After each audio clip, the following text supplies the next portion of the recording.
আজ সকালে দুজনে মিলে বাজার গেছিলাম। বাজার থেকে আজ কি মাছ নিয়ে এলাম চলুন আপনাদের দেখাই। নিজের হাতে বাজার করার মজাটাই আলাদা। আজকে বাজারে গিয়ে অনেক রকম মাছ পেয়েছি। 2 পিস জ্যান্ত শোল মাছও নিয়ে এসেছি। শোল মাছ দুটোকে জলের মধ্যে রেখে দিয়েছি আগেই। এখন বাকি মাছগুলো ক্যারি থেকে এক এক করে বের করছি। এই দেখুন কিছুটা চিংড়ি মাছ এনেছি। আর এটা হলো পটল মাছ। এটা এক ধরনের সামুদ্রিক মাছ, খেতে কিন্তু বেশ ভালো।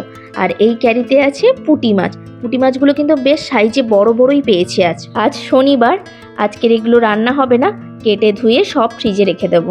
এদিকে আজ একজন গুরু দায়িত্ব নিয়েছে, বাজার থেকে ফ্রেশ ধনেপাতা, বিট, আমলকি এগুলো নিয়ে এসছে। তাই বলছে আজকে সবাইকে জুস খাওয়াবো। সকালটা আজকে একদম হেলদি খাবার দিয়ে শুরু করব। এর সাথে আরও কি দিচ্ছে আপনাদের বলি। কাঁচা হলুদ আর হচ্ছে আদা, সমস্তটা ছোট ছোট করে টুকরো করে কেটে গুছিয়ে নিয়েছে।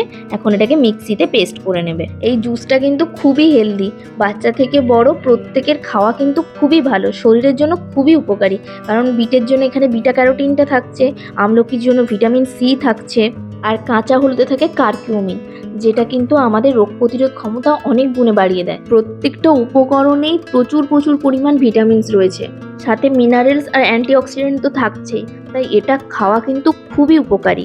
জুস একদমই রেডি করে ফেলেছে, এবার সবাইকে জোর করে খাওয়ানোর পালায়। এটা তো খুব একটা টেস্টি হয় না, কেউ খেতে চায় না। আমি খেয়ে নিই, আমার কোনো ব্যাপার নয়। সৌরভ এখন সকলকে জোর করে করেই খাওয়াবে।